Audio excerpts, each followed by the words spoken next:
नमस्कार दोस्तों, मैं हूं गौरव, जैसा कि आप सब लोग जानते हैं। और ये वीडियो का टॉपिक काफ़ी ज़्यादा ऑफसेट रहने वाला है मेरे चैनल के ऑनगोइंग टॉपिक से, यानी जो व्लॉग्स डलते हैं ये वैसा नहीं है। आज के वीडियो में मैं आप लोग को बताने वाला हूं कि लोग किस तरीके के स्कैम करते हैं और सबसे ज़्यादा एक अच्छे नाम को बर्बाद कैसे करते हैं और कैसे वो मतलब एक बहुत ही घटिया प्लान को अंजाम देते हैं। उन्हें ऐसा लगता है कि ये बहुत बढ़िया प्लान है और हम यहाँ के बादशाह हैं, लेकिन ऐसा होता नहीं है एक्चुअल में, और उन्हें पता नहीं कि ये प्रॉब्लम उनके लिए कितनी बड़ी हो सकती है। तो आइए डिस्कशन करते हैं। तो डिस्कशन शुरू करने से पहले मेरे को आप लोगों को बताना पड़ेगा कि ये प्रॉब्लम शुरू कहाँ से हुई। तो जैसा कि आप सब लोग जानते हैं कि मेरी एक यूज्ड कार डीलरशिप भी है मऊ में, ऑटोव्हील इंडिया के नाम से, और एक डीलरशिप गाजियाबाद में भी है।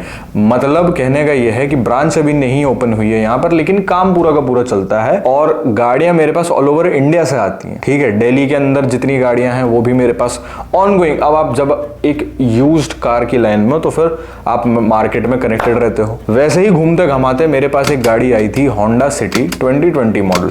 ठीक है, उस गाड़ी को मैंने प्रोक्योर करा था 2023 में, और उस गाड़ी का प्रोक्योर डेट था शायद सितंबर के आसपास।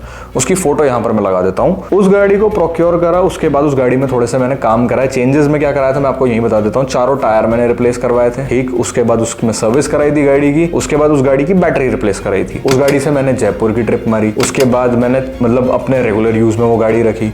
उसके बाद वो गाड़ी मेरे मऊ वाले ब्रांच पे भी जाकर के खड़ी हुई, लेकिन उस गाड़ी की वहां पर डिमांड उतनी नहीं थी। इस वजह से उस गाड़ी को मैंने वापस अपने पास मंगा लिया। अब यहाँ पर भी मुझे वो गाड़ी को निकालना था और मैंने उस गाड़ी को नो प्रॉफिट एंड लॉस पर निकालने के लिए रेडी रख दिया, क्योंकि उस गाड़ी को मैंने अपने लिए यूज भी करा। इस वजह से मैंने सोचा इसको नो PNL पे हम क्लोज कर देंगे गाड़ी को। अब एंट्री होती है हमारे फ्रॉडस्टर, हमारे स्कैमस्टर पहल न्यूट्रिशन मेरठ की। तो भाई ये नाम आप लोगों ने इंस्टाग्राम पर भी बहुत जगह सुना होगा, और इस पर्टिकुलर नाम को मैं इसलिए यूज कर रहा हूं क्योंकि जो मेरे पास चेक्स आए हैं वो पहल न्यूट्रिशन मेरठ के नाम के हैं। दूसरी बात ये, आपको आगे जब मैं कॉन्टेक्स्ट बताता जाऊंगा तो फिर आप लोग को आइडिया लग जाएगा कि मैं नाम ये क्यों यूज कर रहा हूं और किसी बंदे का नाम क्यों नहीं यूज कर रहा। सबसे पहला मैसेज आता है मेरे पास 24 अप्रैल को कि मेरे को ये गाड़ी लेनी है। फेसबुक मार्केट प्लेस पे मैंने ऐड रन करी हुई थी। गाड़ी का मैसेज आता है कि भैया गाड़ी हमको खरीदनी है, और उन्होंने बताया कि मुझे गाड़ी फाइनेंस करानी है। प्रोप्राइटर साहब जो पहल न्यूट्रिशन मेरठ के हैं, उन्होंने बताया मुझे गाड़ी फाइनेंस करानी है, और ऐसे ऐसे अपने डॉक्यूमेंट्स उन्होंने मेरे को व्हाट्सएप पर भेजे।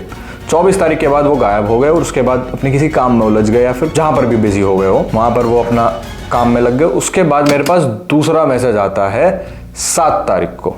7 तारीख को उनका मैसेज आता है कि भैया मैं इस प्रोडक्ट में इंटरेस्टेड हूं। यहाँ पर स्क्रीनशॉट भी लग जाएंगे, और मैं आप लोग को ऊपर से बता रहा हूं कि उस मैसेज का क्या मतलब था कि भैया मैं इस गाड़ी में इंटरेस्टेड हूं, मुझे ये गाड़ी लेनी है। मैंने कहा ठीक है। अभी तक मुझे ये नहीं पता था कि इसके पीछे पहल न्यूट्रिशन मेरठ ही है। 8 तारीख को उस गाड़ी को मैंने वीडियो कॉल पर दिखाया। जब वीडियो कॉल पॉपअप हुआ तो फिर उसमें पीछे लिखा हुआ था पहल न्यूट्रिशन मेरठ। मैंने कहा भाई ये तो सेम फील्ड के लोग हैं, क्योंकि मैं एक न्यूट्रिशन लाइन से भी बिलोंग करता हूँ। मेरा एक बिजनेस मसल एंड लाइफ नाम से भी है। मैं पहचान गया भाई, ये इंस्टाग्राम पर मैंने देखे हैं बंदे और रिजेम्बलेंस बंदे। मैंने कहा अरे भाई आप तो आपकी रील्स काफी आती रहती है। मैंने एक कनेक्शन एस्टैब्लिश करने की कोशिश करी और चाहा कि मैं इनको एक फेयर डील दूं। इनको मैंने एक बहुत अच्छा सा प्राइस दे दिया गाड़ी का। 6,90,000 में मैंने गाड़ी क्लोज करी। उसके बाद भी इन्होंने बड़ी नेगोशिएशंस करी, और गौरव भैया, गौरव भाई, बड़े भाई, ऐसे ऐसे कर करके 6,80,000 पर गाड़ी इन्होंने तय कर ली, और 8 तारीख को इन्होंने वीडियो कॉल पर गाड़ी ओके कर ली। अब यहाँ पर एक बात नोट करने वाली है, मैंने इनको पहले ही वीडियो कॉल में भी, चैट में भी, और मेरे यूट्यूब चैनल पर जो उस गाड़ी की वीडियो डली है उसमें भी ये बता रखा था कि गाड़ी इम्पैक्ट थी लेफ्ट साइड से, और गाड़ी के मल्टीपल पैनल्स पेंटेड थे, जहां पर सारी गाड़ी की हिस्ट्री जानी जाती है और देखा जाता है, चेक किया जाता है कि गाड़ी कितनी ओरिजिनल है। सो ये गाड़ी इस तरफ से कहीं से इम्पैक्टेड थी, जितना मुझे इन्फो है। तो बात करूंगा आज की जो हमारी गाड़ी रहने वाली है इसके बारे में। तो ये गाड़ी B ग्रेड में इसको कंसिडर करिएगा, क्योंकि इस गाड़ी में एक से ज्यादा पैनल्स पेंटेड हैं। फिर आता है दिन 11 मई का, जिस दिन ये आते हैं ग्रेटर नोएडा, और मेरे को इन्होंने काफी फोर्स करा पहले तो कि भैया गाड़ी एक बार मेरे को मेरठ में दिखा दो, जस्ट बिकॉज मैंने इनको थोड़ी सी इज्जत दे दी और थोड़ा सा एक कनेक्शन निकल आया, तो इनको लगा कि मैं इसको लपेट लूंगा और मैं गाड़ी मेरठ ही मंगा लेता हूँ, मैं ही यहाँ का शहंशाह हूँ और गाड़ी मैं मेरठ में देख लूंगा। मैंने कहा भैया ये पॉसिबल नहीं है, ठीक है, या तो आप पहले बुकिंग अमाउंट डलवाइए गाड़ी का, तब मैं कोशिश कर सकता हूँ कि मेरठ आएगी गाड़ी, या तो फिर आप बीच पॉइंट पे कहीं पे मिल लो, जस्ट बिकॉज आप मेरे एक रिलेशन के आदमी हो तो मैं आपको बीच में गाड़ी दिखवा देता हूँ, वरना इतना एंटरटेनमेंट हम किसी को नहीं देते। गाड़ी अगर किसी को देखनी है, एक लोकेशन तय हो जाती है, वहां पर आ जाओ, या तो किसी ऑफिस की लोकेशन पर आप आ जाओ। ग्रेटर नोएडा में ये मुझसे मिले, अपने 3 लोगों के साथ थे और गाड़ी इन्होंने चला करके देखी, गाड़ी इनको समझ में आई। इन्होंने कहा भैया हम इंटरेस्टेड हैं गाड़ी लेने में। मैंने कहा ठीक है, कोई बड़ी बात नहीं है। मैंने इनको पूरा का पूरा बताया था, गाड़ी मल्टीपल पैनल्स पेंटेड है, अपनी वीडियो में भी मेंशन कर रखा था कि गाड़ी लेफ्ट साइड से इंपैक्ट हुई थी। और जाहिर सी बात है, जब गाड़ी खरीदने आ रहे हो यूज्ड कार मार्केट, ना ही वो गाड़ी मैंने मैन्युफैक्चर करी, ना ही वो गाड़ी मैंने रिफर्बिश कराई, ना ही मैं उस गाड़ी का ओनर। वो गाड़ी मेरे पास सर्कुलेट होकर रखे आई और मैंने एक सर्कुलेशन डील में निकाली वो गाड़ी। अंडरस्टूड। दूसरी बात, गाड़ी आपने चला करके देखी, ओके करी, उसके बाद ही आपने बुकिंग अमाउंट डाला, ना ही उसमें कोई जोर जबरदस्ती हुई। बुकिंग अमाउंट इन्होंने डाला 5,000 रुपए 6,80,000 की गाड़ी के लिए। तब तक भी मैं फाइन था और इन्होंने मेरे को बताया था कि भैया मेरा फाइनेंस का केस है। इन्होंने अपनी फाइल मेरे को भेजी हुई थी, फाइल मैंने अपनी ब्रांच वालों को भेजी, उन्होंने रिजेक्ट कर दी कि सिविल में कुछ गड़बड़ है। तो मैंने कहा भैया मेरी तरफ से फाइनेंस नहीं हो पाएगा। पहल न्यूट्रिशन मेरठ ने फिर कहा भैया कि हम तो अपने पर्सनल बैंक से फाइनेंस करा लेंगे, आपको बस कुछ नहीं करना, एक बार गाड़ी यहाँ पर आरटीओ लेकर के आनी है, क्योंकि बैंक फॉर्म 34 जनरेट करके देगा जिसमें गाड़ी मेरे नाम पर होगी और पैसा मेरे अकाउंट में आएगा, यानी पहल न्यूट्रिशन मेरठ के अकाउंट में आएगा और गाड़ी पहले ही नाम हो जाए। यूज्ड कार मार्केट में फाइनेंस का केस ऐसे ही चलता, तो मुझे पता था कि हाँ ये तो हो गई अगर फाइनेंस होगा। मैंने एक रिस्क लिया और मैं निकला यहाँ से। जो मेरा हरिद्वार का व्लॉग था लास्ट वाला, जो अभी मैं रिसेंटली गया था, वो मैं उसी होंडा सिटी से गया था और मेरठ में जो मैंने हॉल्ट लिया था वो इसी काम के लिए लिया था। मेरठ गया, वहां पर फॉर्म 34 जनरेट हुआ और वहां पर आरटीओ ऑफिस गए हम लोग, उनसे भी मिले, उनके स्टोर पर मिले। उसके बाद आरटीओ ऑफिस में उन्होंने हाथ में मेरे फाइल देख ली गाड़ी की, जिसमें बैंक एनओसी पर ओनर की फोटो लगी हुई थी। समहाउ एक कनेक्शन की वजह से ओनर उनकी टीचर निकली। अब मैंने कहा कोई बड़ी बात नहीं है मेरे लिए, तो भाई ओनर इनकी टीचर निकली तो बहुत ही अच्छी बात है। उसके बाद जब जाहिर सी बात है गाड़ी मुझसे ले रहे तो इन्हें मुझसे ताल्लुकात रखने चाहिए, तो इन्होंने ओनर को भी फोन घुमा लिया और ओनर ने इनको कुछ कहानी बताई कि गाड़ी का एक्सीडेंट हो गया था, ये था वो था। ओनर की एक अपनी अलग स्टोरी है। गाड़ी तो चलो ये तो जो केस चल रहा है ये अपने में अलग है, अगर मैं आपको ओनर की कहानी बताने आऊंगा तो वो तो माशाल्लाह वो एकदम अलग है, लेकिन मैं उनको कुछ नहीं बोल रहा क्योंकि गाड़ी अब ट्रांसफर हो चुकी है, वो भी मैं आगे बताता हूँ। तो ओनर इनकी जान पहचान की निकल आई, यहाँ पर एक कड़ी जुड़ गई कि भैया जो गाड़ी के बायर पहल न्यूट्रिशन मेरठ है और ओनर है वो आपसदारी में कनेक्शन किया और मैं यहाँ पर आउटसाइडर हूँ, आप समझ रहे हो। और 18 मई को जिस दिन मेरठ गाड़ी गई है आरटीओ ऑफिस, उस दिन भी इन्होंने कार इंस्पेक्ट करी है। कार में 1 घंटा 1.5 घंटा बैठ करके इन्होंने ड्राइव ली है, मतलब उस गाड़ी में बैठे हैं और घूमे हैं, तब भी इन्हें कोई ऑब्जेक्शन नहीं था। फिर इन्होंने जिद मचाई कि भैया कि फाइनेंस तो होता रहेगा और आप गाड़ी मेरे को पहले ही डिलीवर कर दो, बिकॉज हिंदू कल्चर में कुछ इनका शुभ दिन था कि मंडे को नहीं ले सकते, इतने टाइम तक नहीं ले सकते, XYZ फलाना ढिमकाना। इन्होंने 100 बहाने बनाए, गौरव भैया, गौरव भाई, बड़े भाई, सब बना दिया इन्होंने। अब मैंने रिस्क लिया इस भरोसे पे कि ये एक बड़ा नाम है, हालांकि है नहीं, लेकिन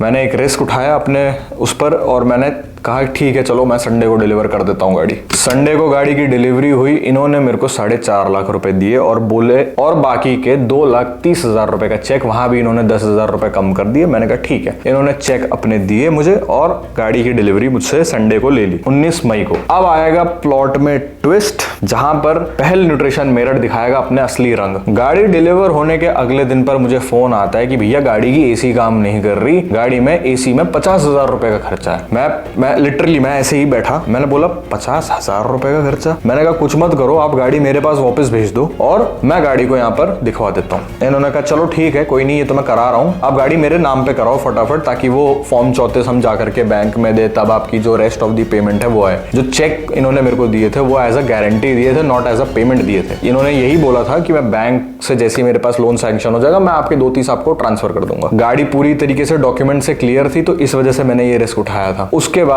कुछ दिन बाद इन्होंने ओनर को फोन करा होगा, ओनर ने जो इनको कहानी बताई, ऑब्वियस ही बात है गाड़ी रिफर्बिश्ड है, जो की चीज मुझे भी पता थी और मैंने वीडियो में भी मेंशन करा था। ओनर ने इन्हें अपनी अलग एक कहानी बताई और ओनर कंफ्यूज हो गई कि भैया गाड़ी मेरी घूम का रही है। इसमें एक बहुत बड़ी गलती ओनर की भी है, लेकिन उस गलती को मैं अभी छेड़ ही नहीं रहा, लेकिन आगे जरूरत पड़ेगी तो मैं छेड़ूंगा जरूर। फिर इनका फोन मेरे पास आता है कि भैया ओनर तो मना कर रही है आरटीओ आने से, ये वो। मैंने कहा आपको जरूरत ही क्या है फोन करने की, आप मेरे मेरे पे छोड़ो सारा डॉक्यूमेंटेशन का काम। मैंने अपने एंड से ओनर को फोन करा, ओनर ने बोला ठीक है मैं आ जाऊंगी आरटीओ ऑफिस, 6 जून के बाद आऊंगी, ये वो बात खत्म। 1 जून को मैं दोबारा मेरठ गया, जिस बंदे से मैंने गाड़ी उठाई थी उससे मैंने बात करी, उसने बोला ठीक है ओनर आ जाएगी, कोई प्रॉब्लम नहीं है, उनका कुछ पैसे का इशू था इस वजह से वो मना कर रही थी। चीजें वहां पर सॉर्ट हो गई, लेकिन पहल न्यूट्रिशन के मन में तो भैया फ्रॉड लिखा था तो उनको फ्रॉड करना था, उन्होंने करा। 3 जून को मेरे पास आता है ग्रुप कॉल गाड़ी की ओनर और पहल न्यूट्रिशन मेरठ के प्रोपराइटर का। गाड़ी की ओनर मुझसे ये कहती हैं कि तुमने तो ये अंकुर को गाड़ी बेची, ये करा वो करा। मतलब आप सीधे सीधे अगर आपको छोटे शब्दों में समझाऊं, गाड़ी की ओनर और हमारे पहल न्यूट्रिशन मेरठ एक तरफ हो चुके थे और गौरव यादव एक तरफ हो चुके थे और 2 on 1 का मैच चल रहा था। ओनर ने साफ साफ डिनाई कर दिया उस कॉल पर कि भैया मैं नहीं आने वाली हूं और तुम्हें जो करना है कर लो, अगर गाड़ी तुम्हारी है करा लो ट्रांसफर। फिर मैंने पहल न्यूट्रिशन मेरठ को ये तक बोला कि भैया आप गाड़ी वापस कर दो, सिंपल एज दैट। लेकिन गाड़ी वापस करने के टॉपिक पर भी उन्होंने ये बोला कि भैया मुझे मेरे 6.5 लाख रुपए चाहिए। मेरे 6.5 लाख रुपए दे जा, गाड़ी ले जा। अना मैं तुझे नहीं जानता, तू मुझे नहीं जानता। अब सारी चीज अब ना मेरे को ऐसा लग रहा है लीगल तरीके से चलना पड़ेगा, ठीक?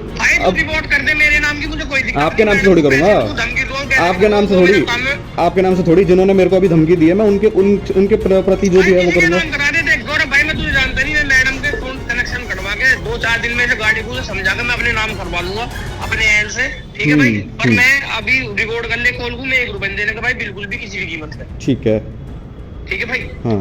और आपको पैसे चाहिए मेरे गाड़ी, अगर मेरे बाई चांस अगर मेरा जुगाड़ बैठ गया, मैंने किसी प्रोफेसर से जुगाड़ करवा के अपने नाम करवा ली, तो भाई मैं गाड़ी तुझे दे दूंगा, मेरे पैसे दीजिए, अपनी गाड़ी लीजिए। मैं तेरे से बिल्कुल, मेरा कोई द्वेष नहीं, तेरे से लड़ाई। गाड़ी तो मैंने तो आपको दोनों ऑप्शन दिए थे, पर अभी आपने मैम को कॉल कर दिया। तू तो 4.55 कह रहा ना, मैं तुझे थोड़ा बहन को इसलिए पैसे लगा के। मैं कह रहा हूँ जो आपने काम करा, मैं कह रहा हूँ जो काम कराया ना आपने सब निकलवा दो, काम कराया, सब निकलवा दो। आज से काम करा के तेरे से कह दूं मैंने इसलिए लगा दिया, उसने लगा दिया, उस चीज का तो कोई मतलब नहीं बनता। मैंने जो काम कराया होना से करा। 4.5 लाख दिए थे उन्होंने और उनको 6.5 लाख चाहिए। क्यों? क्योंकि उसमें उन्होंने सीएनजी ठुकवा दी, उसमें उन्होंने अलॉय व्हील डलवा दिए, उसमें उन्होंने गाड़ी का इंश्योरेंस करा दिया, उसमें उस गाड़ी में XYZ अपने तरीके के काम कर दिए। जब गाड़ी में इतनी प्रॉब्लम थी फर्स्ट पॉइंट पर, गाड़ी में काम ही क्यों करवाया? और जो कंज्यूमर प्रोटेक्शन एक्ट भी है ऊपर से अगर आप लोग को बताऊं तो भैया वो उतना ही अमाउंट रिफंड होता है जितना आपने पे करा है। मैंने तो ऑफर दिया था कि भैया 4.5 लाख ले लो, गाड़ी वापस कर दो। उन्होंने गाड़ी वापस नहीं करी, मुझसे कोशिश ये करी कि भैया 1.5 लाख रुपए ऊपर मिल जाए, फालतू मिल जाए, हराम का मिल जाए। मैंने कहा कि भैया ये तो जो आप डिमांड कर रहे हो 6.5 वाली, ये तो बिल्कुल बेसलेस है, नॉनसेंस है। आप एक काम करिए, सारा सामान निकाल लीजिए, मैं आपको वो पे कर देता हूँ। आप सारा सामान निकाल लीजिए, 4.5 लाख पकड़िए, मेरे को गाड़ी मेरी वापस कर दीजिए अगर आपको गाड़ी में इतनी प्रॉब्लम आ रही है तो। उन्होंने कहा भैया साफ सीधे शब्दों में, या तो 6.5 लाख रुपए और अपनी गाड़ी ले जाओ, या तो मैं गाड़ी अपने आप नाम करा लूंगा। उन्होंने ये बोला। अब वो चाहे उन्होंने इलीगली कराया हो, चाहे जहां से मर्जी हो वहां से कराया हो। अब इस दौरान में मैं चल रहा था काफी कंफ्यूजन में कि ये चल क्या रहा है। उसके बाद फिर मैंने चीजें क्लैरिफाई करी, फिर मुझे पता लगा ओनर की तरफ से भी भसोड़ी थी और हमारे जो पहल न्यूट्रिशन मेरठ है उनके मन में तो था ही फ्रॉड करना। फिर मैंने कुछ नहीं करा, जो मेरे पास चेक थे उनको डिपॉजिट करा, उनकी परमिशन के साथ ही चेक डिपॉजिट करे। तो मुझे पैसों का बताइए, पैसों का कैसे करना है? भाई मैंने मैडम को दे दिए पैसे, उसे दिए वो आप जो मुझे देने थे, आप मैडम को आप चाहे जितने दीजिए, वो मेरे को नहीं। वो तो भाई उसे मुझे तो देने थे, गाड़ी उसकी थी, मैंने उसके नाम उसके नाम कर दी, मैंने उससे पैसे। ठीक है, तो जो मेरे पास चेक है मैं वो लगा दूं? हाँ लगा दूं, वो बाउंस हो जाए, कोई दिक्कत नहीं। ठीक है, तो फिर मतलब अब ये मेरी आपसे आखिरी कॉल है, ठीक है? अब आगे जो भी होगा उसके लिए मतलब अब मैं अपने तरीके से चलूंगा। तो चेक मैंने डिपॉजिट करे वो उन्होंने पहले ही स्टॉप करा दिए थे, तो यानी उनके मन में पहले से था उस चेक को स्टॉप कराना। और तो और उस गाड़ी को उन्होंने करा लिया है ट्रांसफर अपने नाम पर। और उन्होंने मेरे से कॉल पर 8 जून को, जो मेरी लास्ट कॉल उनके साथ थी, उस पर उन्होंने बोला कि भैया मैंने तो आपसे गाड़ी खरीदी ही नहीं। थोड़ा और ये आप करा लो, एग्रीमेंट का जोड़ता हूं। नोटरी हो रखी है भैया, एक बार उसको कोई बात नहीं भाई, उसमें तो फर्स्ट ओनर तो नोटरी करा। आपके चेक भी मेरे पास ही है। चेक तो मैंने स्टॉक कैंसिल कर रखा है, आप स्टॉप भी करो, उस पे भी लीगल कार्रवाई होती है। बिल्कुल कर लो आप, कोई दिक्कत नहीं। ठीक है, अब ये मेरी लास्ट कॉल है आपके साथ, मतलब आप ये क्लेम कर रहे हो कि भैया मैं तो 4.5 लाख में गाड़ी लूंगा आपसे और बाकी के पैसे मैंने आपसे ली नहीं। मैं ये क्लेम कर रहा हूँ कि मैंने आपसे ली नहीं, मैंने फर्स्ट ओनर से ली। मेरी फर्स्ट ओनर से बात है, जो भी बात होगी आप क्लेम करोगे, जो भी करोगे, मैं फर्स्ट ओनर को लेकर आऊंगा, वो अपना आप जो भी बोलेंगे बोल देंगे, बात खत्म। ठीक है, अब आप जानिए, अब आप फर्स्ट ओनर जानिए, अब मैं अपने तरीके से काम करूंगा। ओके गौरव भाई। मैंने उनसे फाइनल पूछा कि अब करना क्या है, गाड़ी वापस करनी है, अभी भी मैं 4.5 लाख देने के लिए रेडी हूँ, या फिर आप मेरे रिमेनिंग अमाउंट देंगे, या फिर आप क्या करना चाह रहे हो। उन्होंने कहा भैया 6.5 लाख गाड़ी वापस ले जाओ, वरना मैं गाड़ी अपने आप नाम करा लूंगा, बात खत्म, मैंने तो आपको डेडलाइन दी थी। मैंने कहा आप क्या प्रधानमंत्री हो जो आप मुझे डेडलाइन दोगे कि मैं गाड़ी इस टाइम पर, जब ओनर रेडी होगी मैं तभी नाम करा पाऊंगा। और लेकिन ओनर के साथ तो वो पहले ही इन्वॉल्व हो चुके थे, इसीलिए उन्हें पता था कि गाड़ी गौरव यादव तो नाम नहीं करा पाएगा। फिर उन्होंने ये क्लेम करा कि गाड़ी तो मैंने आपसे खरीदी ही नहीं है, मैंने तो जिससे लेनी थी मैंने उसको पैसे दे दिए हैं, साइन कर दिए हैं, ये वो, मतलब कुल मिला करके स्कैम कर चुके थे वो, ठीक ऐसा उन्हें लग रहा था। गाड़ी की दूसरी चाबी अभी तक मेरे पास ही पड़ी है, अभी तक मैंने दी नहीं है। दूसरी चीज, गाड़ी लेते वक्त की फोटोज यहाँ पर आप लोग को दिख रही होंगी। गाड़ी का रिटर्न अग्रीमेंट यहाँ पर मैं लगा देता हूँ, एक बार उसको आप लोग ढंग से पढ़ लीजिएगा। चेक जो स्टॉप हुए हैं उनके एक बार मैं आपको मैसेजेस दिखा देता हूँ, यहाँ पर आप लोग देख ले कि चेक इन्होंने स्टॉप करा है, उसका मैसेज मेरे पास आया। चेक पे साफ साफ शब्दों में लिखा हुआ है पहल न्यूट्रिशन मेरठ। तो मैं सीधा पहल न्यूट्रिशन मेरठ से अपने पैसे आस्क कर रहा हूं, बिकॉज अगर गाड़ी में खराबी थी, अगर गाड़ी उन्हें नहीं पसंद थी, उन्होंने मुझे रिटर्न क्यों नहीं करी, और अगर गाड़ी में इतनी ही प्रॉब्लम थी तो गाड़ी उन्होंने अपने नाम ही क्यों कराई। सिंपल केस है कि क्योंकि उन्हें गाड़ी फ्रॉड से लेनी थी, उन्होंने ले लिया, उनको वो पैसे चोरी करने थे, उन्होंने वो पैसे चोरी कर लिए, ऐसा उन्हें लग रहा है। देखिए लीगली तो मैं इनको नहीं छोड़ने वाला हूं और इस केस को मैं आगे तक खींचूंगा जहां तक इसकी रिजॉल्वेंस मुझे नहीं लगेगी। अगर कल भी मेरे पास वो आते हैं कि भैया हम सेटलमेंट कर लेते हैं और एक अपॉलॉजी आपको दे रहे हैं, तो भी मैं वेल एंड गुड, मैं अपना केस विड्रॉ कर लूंगा, लेकिन लीगली तो मैं अब आपको नहीं छोड़ने वाला हूं। और सोशल मीडिया पे इस चीज को डालने का सबसे बड़ा रीजन ये है कि ऐसे स्कैम से आप लोग बचे रहिए। मैं इसका शिकार इसलिए बना हूं क्योंकि भैया मैंने किसी पर भरोसा कर लिया। भरोसा सबसे बेकार चीज है, खासकर उन लोगों पर जिनको आप जानते हो। मुझे लगा था कि भाई एक रेप्यूटेड नाम है, एक रेप्यूटेड ब्रांड है और सब सारी चीजें जब ट्रांसपेरेंट है, उसके बावजूद इन्होंने जब ऐसा करा और ऐसे स्कैम करा ओनर के साथ मिल करके, तो मैं अब यहाँ पर तो किसी पर ट्रस्ट नहीं करने वाला। तो मैं अपने तरीके से, जो मेरा लीगल तरीका कहता है, उस तरीके से आगे बढ़ूंगा। 2 बार चेक बाउंस इनके हो चुके हैं, लीगल नोटिस इनको पहुंच जाएगा। और ये वीडियो इसी चीज के लिए है ताकि आप लोग अवेयर रहें कि ये लोग मार्केट में कैसे कैसे स्कैम कर रहे हैं लोगों के साथ। अब कहने को तो ये न्यूट्रिशन स्टोर चलाते हैं, लेकिन क्या पता वहां पर भी ये लोगों का अपना अलग एक स्कैम चल रहा हो, क्या पता प्रोडक्ट ओरिजिनलिटी हैम्पर हो रही हो, उस चीज में मुझे कुछ नहीं पता। क्या पता 100-200 फालतू बचाने के चक्कर में ये लोग अपने न्यूट्रिशन के साथ भी कुछ खिलवाड़ कर रहे हो। तो मेरा काम इतना ही था, आप लोग को एक सतर्कता देने का कि भाई किस तरीके के लोग बैठे हैं मार्केट में, जो ये खामा खा के ये हीरो बनते हैं आईजी वगैरह पर, सोशल मीडिया पर, उनकी असलियत क्या है। और अभी इस वाली वीडियो में मैं कॉल रिकॉर्डिंग अटैच नहीं कर रहा, ठीक है, जो मेरी कॉल पर बात हुई है, ठीक। कॉल रिकॉर्डिंग में अगली वीडियो में डालूंगा, ठीक, आप लोग को तब और अच्छे से कॉन्टेक्स्ट समझ में आएगा, मुझे अगर जरूरत लगेगी तो। कॉल रिकॉर्डिंग्स भी मेरे पास सारी हैं, इन्हें अगर कभी लग रहा हो कि मैं मतलब खोखले ढोल बजा रहा हूं तो ऐसा नहीं है, ठीक। सारे पेपर प्रूफ मेरे पास हैं, लीगली मैं तैयार बैठा हूं, आगे आप लोग देख लेना। मतलब मैंने कभी भी नहीं सोचा था कि ये बात यहाँ तक पहुंचेगी, लेकिन अब जब पहुंच चुकी है तो मैं पीछे नहीं हटने वाला हूँ। साफ सीधी बात, मेरा पैसा है, मैं उनसे लेकर के रहूंगा, चाहे हुक बाय क्रुक। एक सिंपल सी चीज है, अगर गाड़ी नहीं समझ में आई थी, गाड़ी वापस कर देते, अपने 4.5 लाख रुपए ले जाते। मैंने कहा था उस गाड़ी में सीएनजी डालने के लिए, मैंने कहा था उस गाड़ी में इंश्योरेंस कराने के लिए 32,000 रुपए का, मैंने कहा था उस गाड़ी का इंटीरियर चेंज कराने के लिए, मैंने कहा था उस गाड़ी में अलॉय डालने के लिए। जब मेरे प्रोडक्ट की ओरिजिनलिटी हैम्पर हो चुकी है, मैं उस प्रोडक्ट के रिफंड क्यों करूं? खासकर यूज्ड मार्केट में गारंटी कोई भी नहीं देता। यहाँ पर मेरा एक जनरस ऑफर ये था कि भैया मैं रिटर्न कर रहा हूँ पैसे, लेकिन इनको स्कैम करना था और इनको लग रहा है कि अब ये स्कैम करके बच चुके हैं, लेकिन ऐसा नहीं है। तो मैं चाहूंगा आप लोगों से एक सपोर्ट का कि भाई इस वीडियो को आप लोग शेयर करो सबसे ज्यादा और इन लोगों का पर्दा जल्दी से जल्दी फाश करो कि ये लोग कैसे मार्केट में गंद फैला रहे हैं, ठीक। और जिससे आगे चल करके किसी और बंदे के साथ, किसी और ऐसे मतलब जो बंदा स्टार्टअप करके अपना बिजनेस मेहनत से चला रहा है या फिर कुछ भी कर रहा है, मैं यहाँ पर कोई सिंपैथी कार्ड नहीं प्ले कर रहा हूँ कि मैंने कितनी मेहनत से पैसे कमाए ना, मैं आपको जो हुआ है मैं वो बता रहा हूँ। और अगर मेरे को रोना हो ना, मेरे पास रोने की 100 वजह है, लेकिन मैं वो काम नहीं करता कि मेरे को सिंपैथी मिले और मेरे को कुछ मिले।